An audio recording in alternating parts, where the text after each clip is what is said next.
Olá, BPM Friend! Deixa eu começar hoje te fazendo uma perguntinha. Quando você vai ao médico, ele olha pra sua cara e já sai te dando uma receita de remédio? Acho que não, né? Provavelmente ele vai perguntar os seus sintomas, ele vai levantar o seu histórico, aí ele vai pedir uma série de exames e só depois, quando você voltar com os resultados, é que ele vai concluir um diagnóstico, prescrever um tratamento e sim a medicação. Não é assim que acontece na prática? Por que será então que ainda tem analista de processos que acha que pode sair dando solução para os problemas das empresas sem nem saber qual é o problema de verdade? Se você der um like nesse vídeo, ativar o sininho, eu vou ficar aqui te esperando e quando você voltar, eu prometo que eu vou te ensinar como é que se faz um diagnóstico de processos bem bacana. Combinado?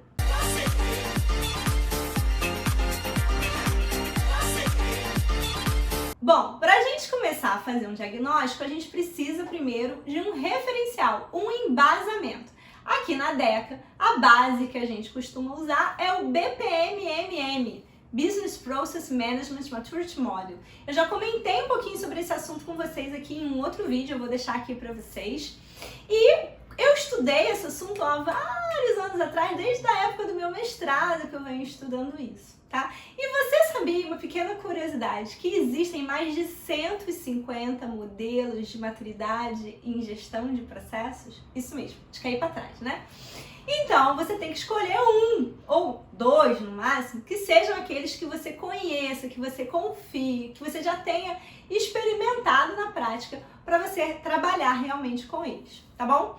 A gente tem usado muito o modelo da QUILT, da Queensland University Technology, que é lá do grupo do professor Michael Rusman. Vocês sabem que eu adoro o Rusman, falo muito dele aqui para vocês, né? Ele tem um grupo de pesquisa sensacional lá em Brisbane, na Austrália, e eles desenvolveram esse modelo, tá? É um modelo que a gente vem aplicando aqui na DECA para fazer, de fato, diagnóstico de processos em alguns clientes, tem dado resultados muito bacanas, ok? Então é sobre esse modelo que eu vou explicar para vocês hoje.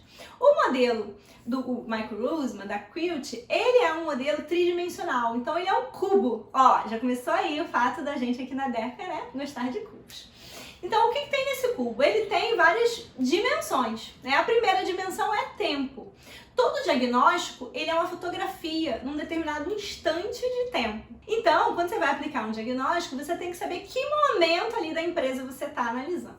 A segunda dimensão é a unidade onde está sendo aplicado esse diagnóstico. É a empresa inteira? É uma diretoria, uma gerência, uma superintendência, uma filial, uma área? Aonde você está aplicando esse diagnóstico exatamente? A terceira dimensão são os níveis de maturidade que ele tem. Ele tem 5 níveis de maturidade.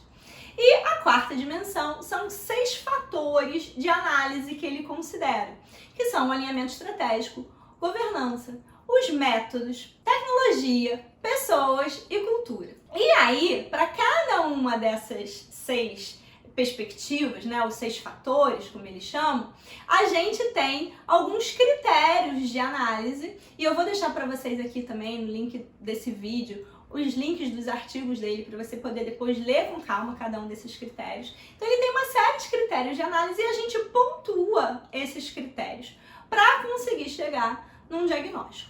Só que, para eu pontuar esses critérios, o que eu preciso fazer? Eu preciso fazer um levantamento com essa empresa. Então, a gente vai conduzir uma série de entrevistas ou workshops, qualquer que seja a técnica aí de levantamento de informações sobre processos que você prefira usar. A gente tem várias técnicas que a gente conhece, não é mesmo? E a gente já fala disso aqui há bastante tempo. A gente tem um curso específico da DECA só sobre esse assunto. Então, você vai aplicar a técnica de levantamento para levantar as informações necessárias para responder as perguntinhas, né, dos 6 fatores do BPMN. Como é que a gente costuma fazer? A gente costuma preparar uma espécie de uma fichinha com essas 6 informações que a gente precisa, os 6 fatores que vem lá do modelo do Rusman. E quando a gente vai para a entrevista de levantamento, a gente já vai com as perguntinhas referentes aos 6 fatores e a fichinha para ir preenchendo ali os levantamentos de informações com cada um dos participantes com quem a gente está fazendo o diagnóstico. Depois que a gente preenche essa fichinha de cada um, a gente começa a ter uma análise. e a gente faz uma análise parcial antes de voltar para o modelo do Rusman. A gente costuma construir uma espécie de um termômetro. Então, por exemplo, se eu estou analisando uma área, eu vou ter o termômetro daquela área. Então eu monto um documento de análise, de um lado eu coloco só os pontos fortes, tudo verdinho, quais foram os aspectos positivos que foram observados ali naquele levantamento. Porque a gente tem que lembrar que diagnóstico não é só para identificar coisa ruim, não, isso é muito importante, tá? Diagnóstico é para a gente identificar coisas boas também, que precisam ser mantidas ou preservadas. E na coluna da esquerda, a gente coloca os aspectos que têm potencial de melhoria. E a gente dá uma gradação para eles, eles podem ter cores diferentes, de acordo com o nível de criticidade. Então, se tem uma criticidade maior, vai ter ali um vermelho mais intenso. Se tem uma criticidade menor, vai ter ali um amarelinho mais clarinho. E no meio eu tenho vários tons, inclusive de laranja, ok? E aí eu listo tudo e faço essa fichinha para cada ali entrevista ou reunião de levantamento que eu estou fazendo. E aí cada uma delas tem um termômetro, de acordo com a quantidade de melhorias que eu observei e a criticidade de cada uma dessas melhorias, eu tenho uma fórmula de cálculo que me dá um resultado e isso vai dar a gradação do meu termômetro. Então eu posso ter termômetros que vão indicar que a situação está mais tranquila, termômetros que vão me indicar que a situação está mais preocupante, ou termômetros que vão me indicar que a situação está grave e eu preciso realmente intervir imediatamente. Ok? Então tem várias gradações de termômetro. Bom, e aí, Andréia? E aí, depois que eu termino essa etapa de levantamento, eu já fiz, né, as análises parciais, eu vou consolidar as análises finais. Então eu posso construir visões de análise, né, da minha unidade de análise como um todo. Então, se eu estou fazendo da empresa como um todo, eu tenho que ter um resultado da análise final da empresa, certo? E aí eu trago depois esse resultado de novo lá para o meu cubo do BPMM do Michael Rusman. E eu vou, para cada um daqueles 6 fatores, eu vou ter ali um resultado, uma pontuação, que vai me dar uma escala. E essa escala, ela é dividida em 2 elementos que a gente considera. A gente considera a cobertura e a proficiência. A cobertura diz o quanto as práticas daquele fator estão sendo aplicadas, estão sendo usadas na empresa. E a proficiência diz o quão bem essas práticas estão sendo usadas. Então, a cobertura tem mais a ver com a amplitude, né? E a proficiência tem mais a ver com a qualidade de aplicação dessas práticas. Então, no final das contas, eu vou ter lá o meu cubo com as barrinhas me indicando qual foi o meu resultado ali em cada um daqueles fatores.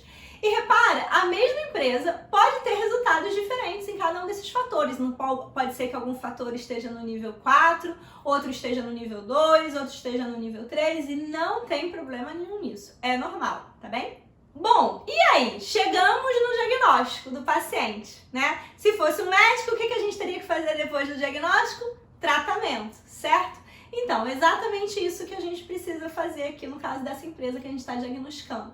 Uma vez que a gente sabe qual é o cenário atual, a próxima pergunta é: aonde que a gente quer chegar? Até que nível de maturidade cada um daqueles 6 fatores, alinhamento estratégico, governança, métodos, pessoas, cultura e tecnologia, até onde cada um desses fatores precisa avançar. Em cima disso, eu sei aonde eu quero chegar.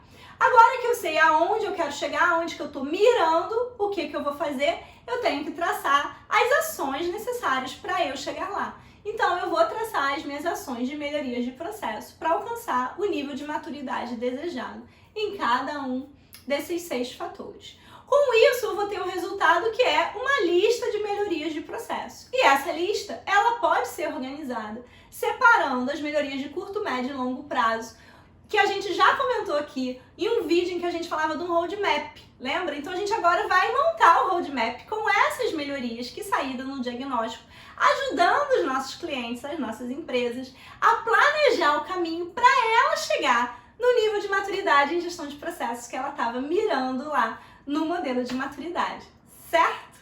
Para a gente fechar, dica de ouro, uma dica de ouro no final para os analistas, consultores de processos. Todo cuidado é pouco na hora de apresentar um diagnóstico de processos para o cliente. É igualzinho um médico na hora que vai dar um diagnóstico de uma doença difícil. Tem que ser cuidadoso, tem que ter jeitinho, tem que ter sensibilidade. As empresas não gostam de ouvir que elas estão com determinados problemas ou não gostam, às vezes, quando o diagnóstico vai mostrar uma situação muito ruim. Então não é pra gente maquiar diagnóstico, não é pra gente fingir que não viu os problemas, não é pra gente esconder nada, mas a gente tem que ter sim um cuidado, uma habilidade na hora de apresentar esses resultados para a empresa para motivar ela a seguir de fato no plano de melhoria e não se desanimar e não abandonar pelo caminho. Se você já fez diagnóstico em alguma empresa, conta aqui pra mim como é que foi, o que você usou e fica de olho. Segue a Deca nas redes sociais, Instagram, Facebook, LinkedIn e quarta-feira que vem a gente tá de volta com mais um conteúdo bacana da área de BPM pra você. Até lá!